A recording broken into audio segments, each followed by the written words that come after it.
Magandang araw po sa inyong lahat mga kapatid. Tayo ay muling dadako sa ating serye sa Gospel of John.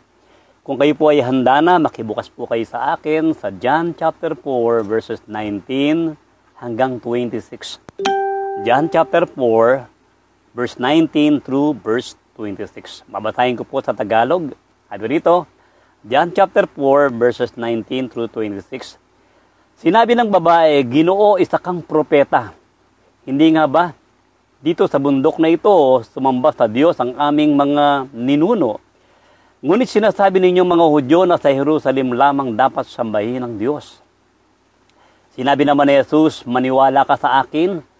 Darating na ang panahon na sasambahin ninyo ang Ama, hindi na sa bundok na ito o sa Jerusalem.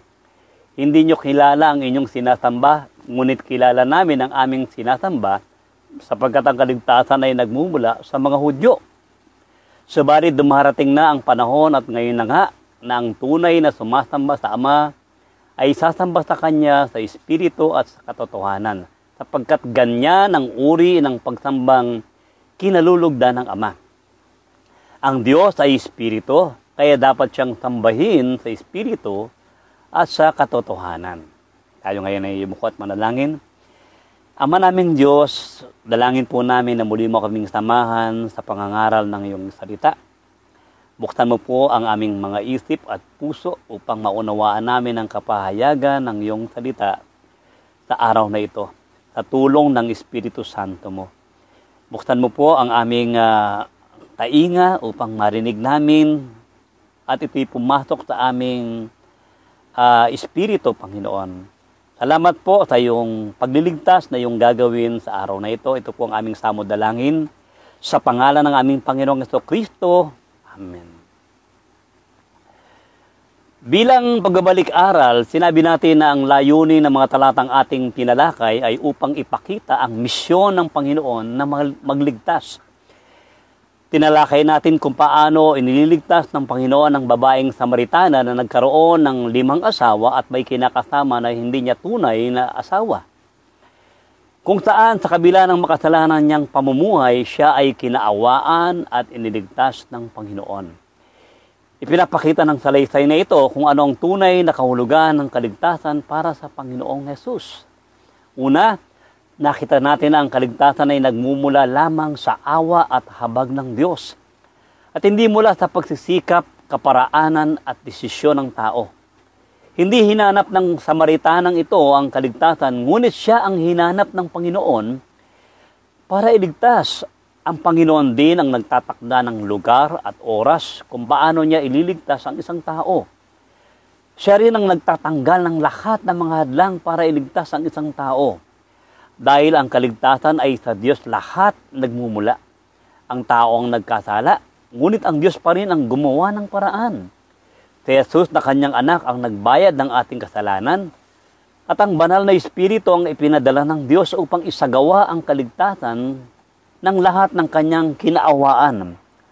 Kung hindi sisimulan ng Diyos na kumilos at kung hindi niya tayo kaaawaan, walang maliligtas kahit isa. Why? Because salvation is of the Lord. Ikalawa, naparito ang Panginoon hindi para hanapin at iligtas ang mga taong nagpapalagay na sila ay matuwid dahil sa sarili nilang pagsisikap at mga taong hindi nangangailangan ng tagapagligtas dahil hindi nila ipinapalagay ang mga sarili nila bilang makasalanan. Sa halip, naparito ang Panginoon para hanapin ang mga naliligaw at iligtas sa mga taong nakikita ang kaawa-awa nilang kalalagayan bilang mga makasalanan na nangangailangan ng tagapagligtas. Why?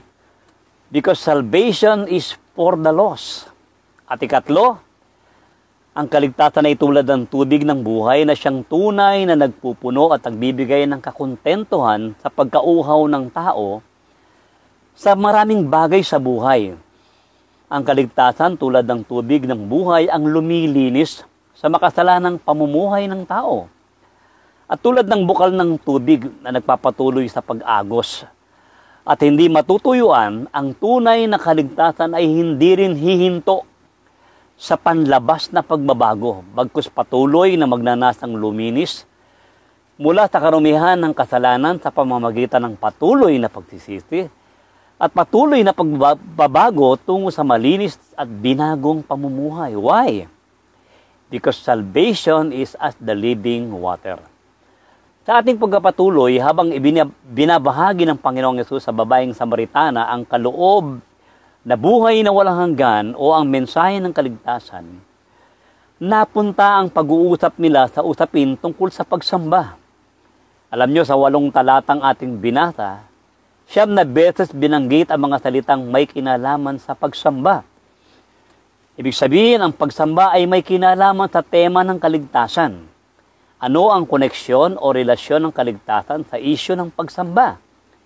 Gaano kahalaga ang kaligtasan ng isang tao sa kanyang pagsamba sa Diyos? Pakinggan natin ang mensaheng ito na pinamagatang, What is the relation of salvation to worship? What is the relation of salvation to worship? Ano ang kaugnayan ng kaligtasan sa pagsamba? Sa ating huling tinalakay sa pakikipag-usap ng Panginoon sa Samaritana, nang humingi ng tubig ang Panginoon sa kanya sa verse 9, tinawag niya ang Panginoong Yesus na isang Hudyo dahil hindi pa niya ito nakikilala. Sinabi niya, paano ngang ikaw na isang Hudyo ay humihingi ng maiinom sa akin na ako'y babaeng Samaritana? At nang sabihin ng Panginoon na bibigyan niya ito ng tubig ng buhay, may alinlangan at may halong pag-insultong sumagot ang babae sa talatang 11 hanggang 12. Sinabi niya, Ginoo, wala kang sukat isalok ng tubig at malalim ang balon. Saan nga naroon ang iyong tubig na buhay? Dakila ka pa ba sa aming amang si Jacob na sa amin nagbigay ng balon? At alam niyo, sa talatang 16 hanggang 18, nang sabihin niya sa babae na tawagin nito ang kanyang asawa para makatikim din ng tubig ng buhay, sinabi nito na wala siyang asawa. At alam niyo, sa tagpong ito, inihayag ng Panginoon na tama ang sinabi ng Samaritana nang sabihin nito na wala siyang asawa. Bakit? Dahil siya ay nagkaroon na ng 5 asawa at ang kasalukuyan niyang kinakasama ay hindi niya asawa. Inihayag ito ng Panginoon hindi upang hatulan o ipahiya ang Samaritana. Dahil sinabi niya sa John chapter 3 verse 17 na hindi siya naparito upang hatulan ang sanlibutan kundi upang magligtas. Sinabi ito ng Panginoon sa kanya upang makita ng Samaritana ang kanyang kaawa-awang kalalagayan bilang isang makasalanan na nangangailangan ng tagapagligtas. Matapos itong ihayag ng Panginoon, sumagot ang Samaritana sa verse 19. Sinabi ng babae, Ginoo, isa kang propeta, hindi nga ba? Sa pagkakataong ito, tinawag ng Samaritana ang Panginoong Yesus na isang propeta. Samantalang noong una ay tinawag niya lang na isang Hudyo ang Panginoon. Sumunod ay Ginoo bilang tanda ng paggalang at ngayon ay isang propeta. Unti-unting nagbago ang tono at ugali ng babae sa Panginoon. Marahil nagulat siya at nagtatanong sa sarili kung sino itong kaharap niya. Paano nito nalaman ang makasalanan niyang pamumuhay? Mapapansin natin ang dahan-dahang paglambot ng puso niya sa Panginoon. May conviction siyang nararamdaman dahil nangungusap ang Diyos sa kanya bilang isang makasalanan. Kaya sinabi niya sa Panginoon sa talatang 20, dito sa bundok na ito, sumamba sa Diyos ang aming mga ninuno. Ngunit sinasabi ninyong mga Hudyo na sa Jerusalem lamang dapat sambahin ng Diyos. Bakit biglang dinala ng babae ang usapan patungkol sa pagsamba? Dahil sa konbiksyon ng kasalanan na nagaganap sa puso niya sa mga oras na yon. Gusto niyang lumapit sa Diyos at sumamba. Marahil gusto niyang magsisi at magbago ng kanyang buhay. Pero saan siya sasamba? Sa bundok ba na ito? Tinutukoy niya yung bundok ng Gerizim na sinasambahan ng mga Samaritano. O sa templo ng Jerusalem na sinasambahan naman ng mga Hudyo. Marahil tinatanong niya, saan ba ako mas tamang sumamba? Ang tanong, bakit biglang-bigla na nagkaroon siya ng pananabik or longing na sumamba at lumapit sa Diyos? Ano ang kaugnayan ng kaligtasan sa pagsamba? What is the relation of salvation to worship? Point number 1. Salvation is a longing for worship. Salvation is a longing for worship. Ang kaligtasan ay nagbubunga ng pananabik sa pagsamba sa Diyos. Alam natin ang isang taong namumuhay sa kasalanan ay lumalayo sa Diyos dahil natatakot siya sa hatol nito. Tulad niya isang patay na walang kakayahan at pagnanasang sumamba at lumapit sa Diyos. Kaya nga sinabi ng awit 115 verse 17, ang patay ay hindi pumupuri sa Panginoon ni sino mang nabababa sa katahimikan. Sinasabi ng talatang ito na walang kakayahan at pagnanasa ang isang patay sa pisikal na magpuri sa Diyos. Gayun din naman, ang mga di mananampalataya na patay sa Espiritu ay walang kakayahan at pagnanasang magpuri sa Diyos. Kung kaya ang pananabik na ito ng Samaritana para sambahin ang Diyos ay pagkilos ng Espiritu ng Diyos sa isang naliligtas. Hindi ko sinasabing ang unang tugon ng isang naliligtas ay ang pag-awit ng papuri sa Panginoon. Dahil ang pag-awit at pagtugtog gamit ang mga instrumentong musikal ay hindi pagsamba, kundi kasangkapan lamang ng tunay na pagsamba na nagmumula sa pusong nagsisisi at nagpapasalamat sa biyaya ng kapatawaran at pagliligtas ng Diyos. Excuse me po.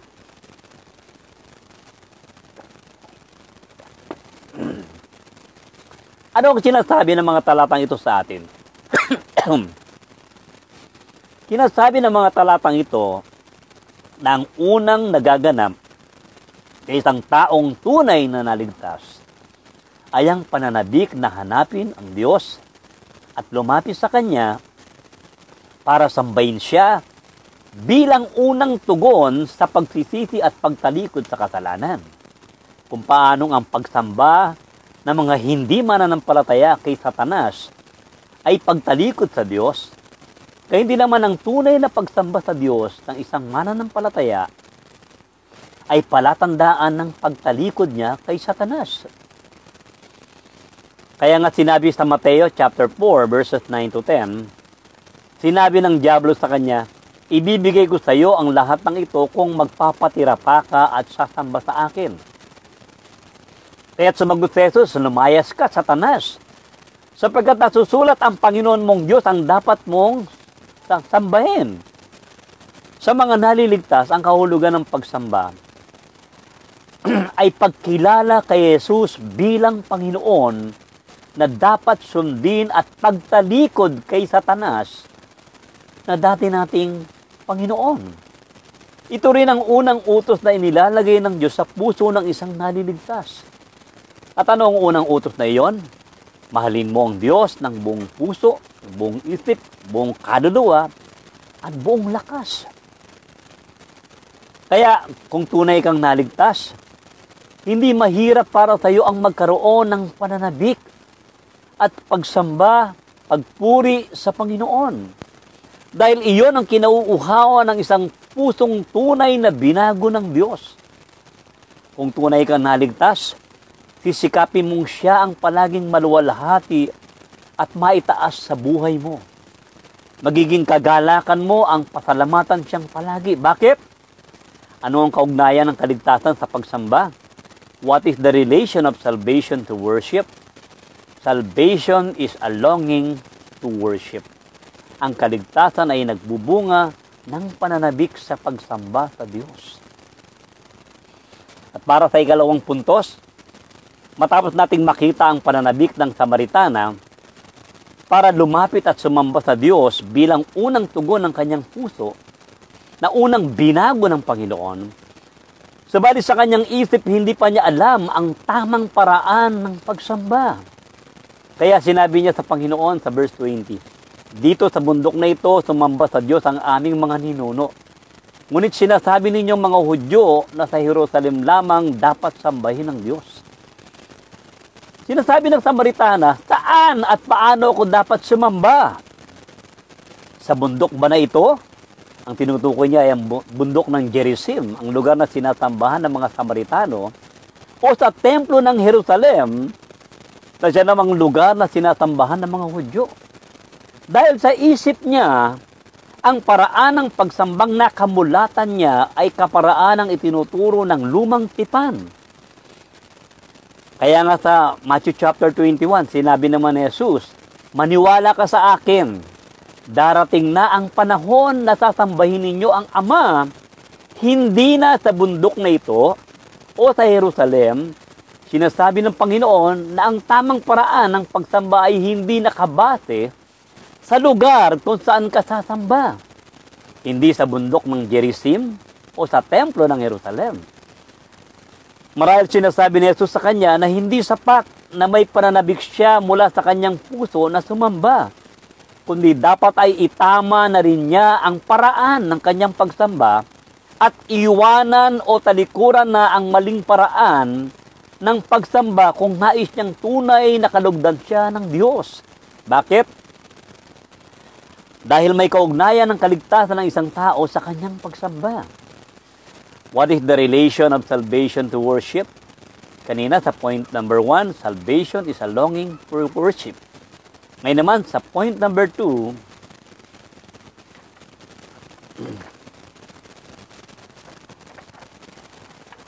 salvation is living false worship. Salvation is living false worship. Salvation is leaving behind the false way of worshiping God. Ang kaligtasan ay pag-iwan o pagtalikod sa maling paraan ng pagsamba. Dahil maaaring tama ang motibo ng isang tao sa pagsamba.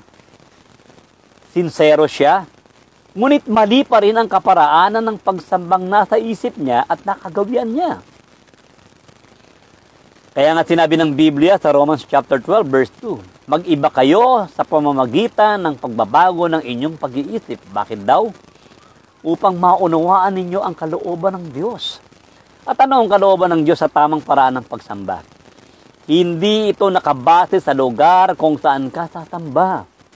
Hindi sa bundok ng Gerizim, hindi sa templo ng Jerusalem, hindi sa anumang kaparaanan ng pagsamba na sinasabi ng lumang tipan na tamang lugar ang pagsamba, tamang ritualis na ginagamit sa pagsamba, at tamang alay na susunugin ng isang priest para lamang kalugdan ng Diyos ang kanilang pagsamba. Sinasabi ng Panginoon na darating ang panahon na ang kaparaanan ng pagsamba na itinuturo ng lumang tipan ay mawawala na ng bisa. Sinasabi pa ng Panginoon, maniwala ka sa akin. Ibig sabihin, imbis na maniwala siya sa kaparaanan ng lumang tipan, sinasabi ni Jesus na maniwala ka sa akin dahil darating ang panahon at ngayon na nga. Habang kaharap niya si Jesus, ay naniniwala siya na maaaring maganap ang tunay na kaparaanan ng pagsamba na kinalulugdan ng Diyos. Kailan ang panahon na yon? Muli itong inulit ang Panginoon sa talatang 23. Subalit dumarating na ang panahon at ngayon na nga. Nang mga tunay na sumasamba sa Ama ay sasamba sa Kanya sa Espiritu at sa katotohanan. Sa Espiritu at sa katotohanan. At ang panahong tinutukoy niya na darating at ngayon na nga ay ang panahon ng bagong tipan na pinagtibay ng dugo ni Jesus, kung saan ang lahat ng mga kaparaanang ito ng pagsamba sa lumang tipan ay napawi at wala ng bisa. Bakit? Dahil ginanap na ng minsan ni Jesus ang lahat ng hinihingi ng kautusan para sila kalugdan ng Diyos nang si Jesus ay namatay sa krus. Tinapos na itong lahat ni Jesus sa krus. Kaya nga sinabi niya sa krus, it is finished. Ano ang sinasabi sa atin ng mga talatang to? Sinasabi nito sa atin na matapos maligtas ang isang tao, kailangan ding ituro natin sa kanya ang tamang paraan ng pagsamba at iwanan na niya ang maling paraan ng pagsamba na bagamat ating nakagawian ay hindi kinalulugdan ng Panginoon. Kaya hindi lang puso ang binabago sa atin ng Panginoon, kundi pati ang ating isip upang iwanan na natin ang mga maling kaparaanan ng pagsamba. Ano ang kaugnayan ng kaligtasan ng isang tao sa kanyang pagsamba? What is the relation of salvation to worship? Salvation is living false worship. Ang kaligtasan ay pag-iwan o pagtalikod sa maling paraan ng pagsamba upang tayo'y kalugdan ng Diyos. Ngunit ano nga ba ang tamang paraan ng pagsamba na sinasabi ng Panginoong Yesus sa mga talatang to? Para sa ikatlong puntos, basahin natin ang verse 23. Subalit dumarating na ang panahon at ngayon na nga na ang tunay na sumasamba sa Ama ay sasamba sa Kanya. Saan? Sa Espiritu at sa katotohanan. Sapagkat ganyan ang uri ng pagsambang kinalulugdan ng Ama, sabi dito. Sa talatang ito, 2 beses binanggit ng Panginoong Hesus ang Ama. Sinabi niya na may tunay na pagsamba sa Ama at may pagsambang kinalulugdan ng Ama. Anong ibig sabihin nito? Pakinggan niyo to. Una, dapat ninyong malaman na hindi tinatawag ng mga Hudyo na Ama ang Diyos. Tinatawag nila ang Diyos na Jehovah o Yahweh, pero hindi nila tinatawag na Ama ang Diyos. Si Kristo lang ang tumatawag sa Diyos ng Ama. Kaya nga, gusto nilang batuhin si Kristo kapag tinatawag nito ang Ama na Diyos o ang Diyos na Ama. Dahil para sa mga Hudyo, kapag tinawag mong Ama ang Diyos, para mo na rin sinabi na ikaw ay Diyos din. Kung kaya ang pagtawag ng Ama sa Diyos ay isang paglapastangan para sa mga Hudyo. Dahil hindi nila kinikilala si Jesus bilang anak ng Diyos, ang ibig sabihin, siya rin ay katulad ng Ama na Diyos. Ngunit sinabi ng Biblia sa John chapter 1, verse 12, na ang sinumang nanampalataya at tumanggap kay Jesus at sa kanyang ginawa sa krus, sila ay binibigyan niya ng karapatang maging mga anak ng Diyos. Kung kaya, ang sinumang naging anak ng Diyos, dahil sa pananampalataya kay Kristo, sila lang ang tunay na sumasamba sa Diyos Ama dahil sila lang ang may tamang relasyon sa Ama dahil sa relasyon nila kay Jesus. Ang tanging pagsambang tinatanggap ng Diyos ay pagsambang mula sa kanyang mga tunay na anak. Kung naging anak ka ng Diyos sa pamamagitan ng pananampalataya kay Jesus, ito ang magdadala sa iyo sa isang tamang pagsamba na tinatanggap at kinalulugdan ng Diyos. Ano ang kaugnayan ng kaligtasan sa pagsamba? What is the relation of salvation to worship? Point number 3.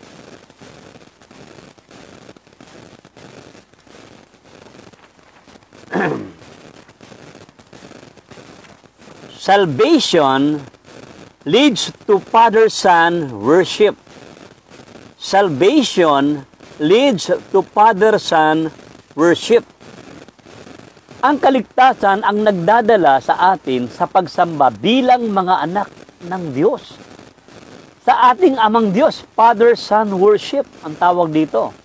Ang relasyong ito ng mga mananampalataya sa Diyos bilang ating Ama, ang tanging batihan ng pagsamba na kinalulugdan ng Diyos. Ano yung relasyon na yon? Ano yung pagsambang yon? Father-Son worship.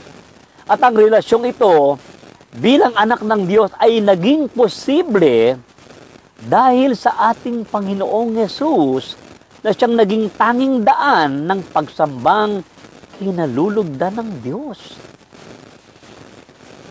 Ibig sabihin, ang tunay na pagsambang tinatanggap at kinalulugdan ng Diyos ay hindi nakabase sa lugar, sa ganda at dekorasyon ng simbahan, sa oras ng pagsamba, sa mga rituales, sa mga awit at instrumentong musikal, kundi sa ating tamang relasyon sa Ama bilang kanyang mga anak sa pamamagitan ni Jesus.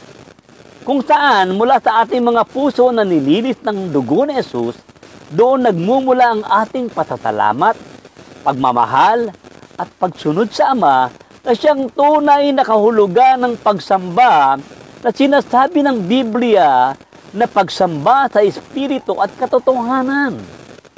Secondary na lamang ang mga lugar ng panambahan. Secondary na lamang ang mga awit sa pagpupuri at mga alay. Nagkakaroon lang ng kahalagahan ang ating sama-samang pagpupuri, pag-awit at pakikinig ng salita ng Diyos dahil sa puso natin na binago ng Diyos. Nagmumula ang ating pagsamba. Tayo ang tunay na templo ng Diyos dahil sa mga puso natin nananahan si Kristo. At itong tunay na pagsamba na hinahanap ng Diyos Ama sa pamamagitan ng Espiritu at katotohanan. Ano bang ibig sabihin ng pagsamba sa katotohanan? Paano makakasamba ng tama o sa katotohanan ng isang tao sa Diyos kung siya ay patay sa kasalanan at walang relasyon sa Diyos? Alam niyo ba sa lumang tipan, ang tanging nakapapasok sa lugar ng kabanal-banalan ng templo ay ang punong saserdote na nagagawa niya lamang iyon minsan sa loob ng 1 taon. Kung isa kang ordinaryong Hudyo at tinangka mong pumasok sa lugar na kabanal-banalan sa tabernakulo ng Diyos na tinatawag na most holy place, alam nyo, mamamatay ka. Katulad ng mga anak ng saserdoteng si Eli, tinupok sila ng apoy at namatay sila dahil sa hindi nila pagsunod sa tamang kaparaanan ng pag-aalay sa templo. Bakit? Una, nakakapasok ka lang doon kung ikaw ang pinakapunong saserdote o high priest. Ibig sabihin, limitado lang ang nakakapasok sa templo ng Diyos. At ikalawa, bukod sa dapat ay punong saserdote ka, ay kailangan ka munang mag-alay ng tupa sa pintuan ng templo at ang dugo nito ay dadalhin ng saserdote sa most holy place ng templo at doon ay iwiwisik niya ang dugo sa ibabaw ng kabanang tipan. Kapag pumasok ang punong saserdote sa lugar na ito na walang dalang dugo ng tupa, siya ay mamamatay on the spot. Ngunit kapag lumabas ang saserdote ng buhay, doon lang nagpupuri ang mga tao dahil ang ibig sabihin, kung lumabas ng buhay ang saserdote, tinanggap ng Diyos ang alay para sa kasalanan ng buong Israel sa taong iyon. Bukod pa ang mga inaalay nilang handog para sa iba't ibang uri ng kasalanang nagagawa nila sa araw-araw.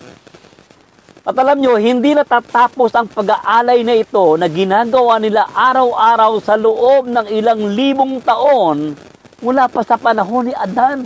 Bakit? Dahil ayon sa Hebrews chapter 10, hindi lubusang nakakaalis ng kasalanan ang pag-aalay ng hayop.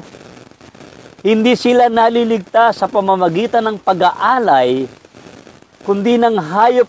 Hindi sila naliligtas sa pamamagitan ng pag-aalay ng hayop, kundi sa pamamagitan pa rin ng pananampalataya. Habang sila ay nag-aalay, ay tumitingin sila sa hinaharap sa darating na tagapagligtas na siyang tanging alay sa ikapapatawad sa kasalanan.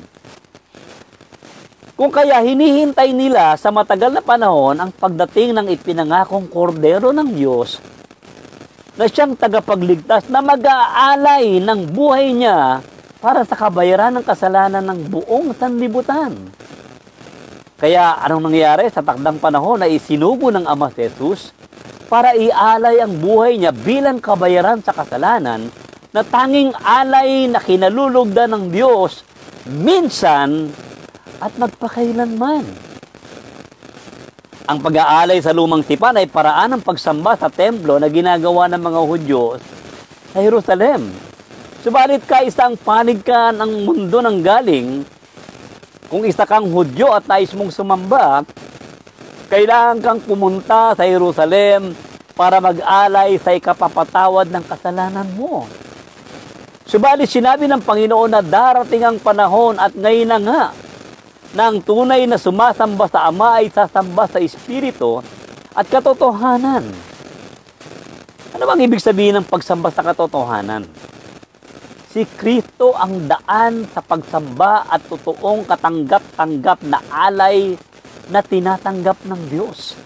Kung kaya alam nyo, nung namatay si Kristo sa krus, sa pamamagitan ng pag-aalay ng dugo, ng sarili niyang dugo, doon natapos ang lumang tipan at siya namang simula ng bagong tipan na pinagtibay ng kanyang dugong inialay, kung saan ang kapatawaran ng kasalanan ay hindi na sa pamamagitan ng pag-aalay ng tupa, pagsasagawa ng mga seremonya, pagpunta sa templo ng Jerusalem, dahil tinapos na ni Jesus ang lahat ng kailangang gawin ng tao para mapatawad ng Diyos at para makalapit sa Kanya sa pamamagitan ng nag-iisang alay ng Panginoong Yesus sa krus. Kaya nga nang namatay ang Panginoong Yesus, sinabi niya, "It is finished." Naganap na. Tinapos na niya ang kasalanan na naghihiwalay sa tao at sa Diyos. Kaya nang malugatan siya ng hininga sa krus, alam niyo, nagdilim ang buong kalangitan sa loob ng 3 oras. Lumindol ng malakas at napunit ang makapal na tela na tumatabing sa dakong kabanal-banalan sa templo na naghihiwalay sa Diyos at sa tao. Ang pagkapunit na ito ng tabing ng templo ay sumisimbolo at nangangahulugan na makakalapit na tayo ng diretsa sa Diyos sa pamamagitan ng alay ng kordero ng Diyos na siyang tunay na nag-aalis ng kasalanan ng sanlibutan at wala ng kasalanan na humahadlang. Kaya sinabi ni Jesus ang daan, sinabi ng Biblia si Jesus ang daan at katotohanan. Dahil hindi ka makakalapit sa Diyos kung hindi sa pamamagitan ng alay ni Jesus. Ito ang katotohanan sinasabi ng Biblia para sa tunay na pagsamba sa katotohanan na hindi nauunawaan ng maraming tao. At ano naman ang sinasabing pagsamba sa Espiritu? Kung Jesus na ang tunay na templo ng Diyos at sa pamamagitan ng Espiritu ng Diyos na pinagkaloob niya sa sino mang ipinapanganak sa Espiritu, tayo ngayon ang templo ng Diyos dahil nananahan si Kristo sa puso ng sino mang mananampalataya. Kung wala si Kristo sa buhay mo at hindi mo naranasan ang kapanganakang mag-uli sa Espiritu, hindi ka makakalapit sa Diyos sa anumang paraan upang ikaw ay makasamba sa Kanya ng tama. At ito naman ang ibig sabihin ng pagsamba sa Espiritu. Sinabi din sa talatang 24, ang Diyos ay Espiritu, kaya dapat siyang sambahin sa Espiritu at sa katotohanan. Ang ibig sabihin, kung ang Diyos ay Espiritu, espiritual na paraan ng pagsamba na nagmumula sa puso natin, ang pagsambang hinahanap niya at hindi pagsambang nakabase sa mga pisikal na bagay o sa mga inward way o outward way of worshiping.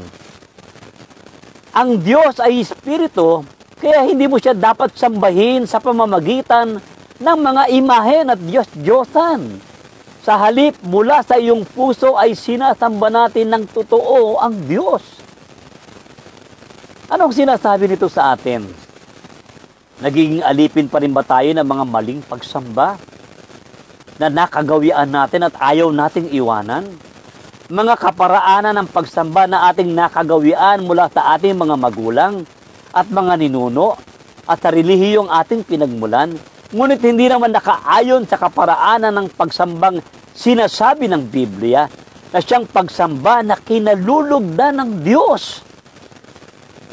Katulad ng pagsamba sa mga Diyos-Diyosan at mga imahen, ang pagpapamisa, ang paglakad ng paluhod sa simbahan, ang pagnonobena, ang pangungumpisal sa pare, maging ang bukasyon ng pagpapare, pagsisimba sa mga espesyal na lugar tulad ng timbahan sa Quiapo, Baclaran o Manawag. Gaano man kaganda sa pananaw at sa paningin natin ang mga bagay na ito, dahil ito'y ating nakagawian, lahat ng ito ay mga panlabas lamang na pagsamba at hindi ayon sa kaparaanan ng pagsambang hinahanap ng Diyos. Subalit sa isang taong tunay na naligtas, mas mahalaga sa kanya ang masunod at malugod niya ang Panginoon na siyang nagligtas sa kanya at hindi ang sarili. Hindi na ang nakagawi ang maling kaparaanan ng pagsamba. Sa halip, nagdidesisyon siya sa kanyang puso na talikuran at iwanan na ang mga maling kaparaanan ito ng pagsamba dahil ang Panginoon na ang nais niyang malugod sa buhay niya sa pamamagitan ng pagsamba na nagpapakita ng pagsunod sa utos niya, pagtalikod sa kasalanan, at patuloy na pagbabago ng buhay. Yan ang tunay na pagsamba. Ano bang ibig sabihin ng pagsamba? Ang pagsamba ay hindi ang pag-awit. Ang pag-awit na mga papuri ay pwedeng gawin ng sino man kahit ang hindi mananampalataya. Bagamat ang pag-awit ay isa lang paraan, kasangkapan o instrumento upang masabi natin kung gaano natin siya pinasasalamatan at minamahal.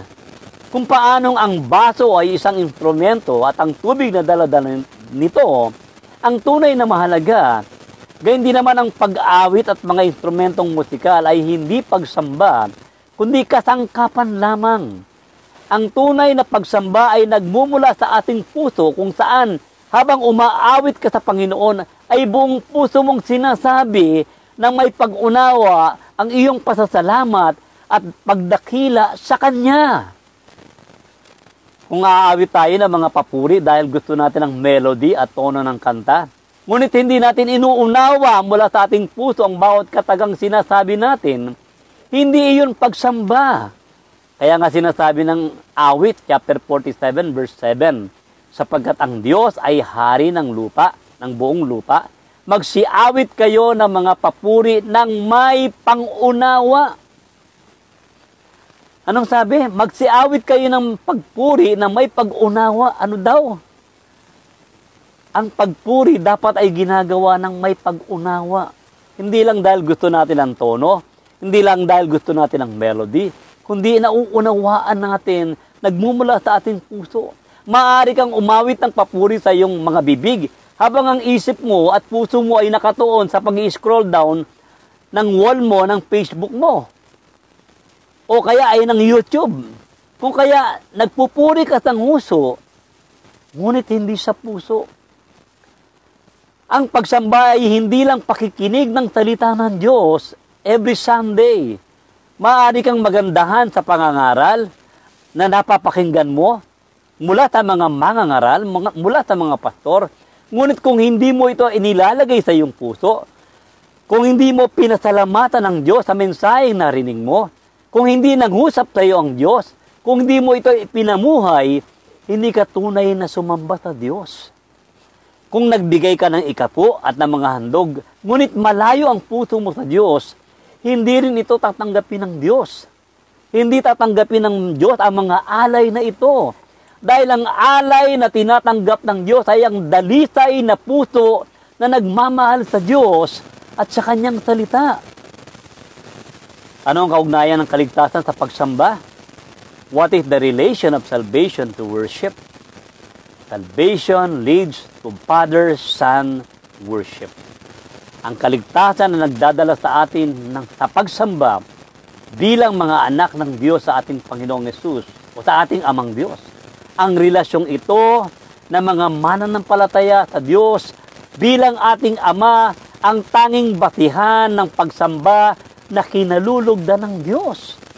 At ang relasyong ito bilang anak ng Diyos ay naging posible dahil sa ating Panginoong Yesus na siyang na siyang tanging daan ng pagsambang kinalulugdan ng Diyos. What is the relation of salvation to worship? Point number 1. Salvation is a longing for worship. Ang tunay na kaligtasan ay pagkakaroon ng pananabik sa pagsamba sa Diyos. Nasasabi ka bang sambahin ng Diyos na ating Ama? Kung paanong kinasasabikan mong makita ang tatay mo, Yun ang tunay na pagsamba, ang masabi mo sa Kanya kung gaano siya kahalaga. Mapasalamatan mo siya. Point number 2, salvation is leaving false worship. Ang kaligtasan ay pagtalikod, pag-iwan, living sa maling kaparaanan ng pagsamba na hindi nakalulugod sa Diyos. Talikuran na natin ang maling paraan ng pagsamba na hindi nakapagbibigay ng kaluguran sa Diyos. And point number 3, salvation leads to Father-Son worship. Ang kaligtasan sa pamamagitan ng tamang relasyon natin sa Panginoong Yesus, ang pagsambang kinalulugdan ng Diyos. Manalangin tayo. Aming Ama sa Langit, nagpapasalamat po kami sa kapahayagan ng iyong salita.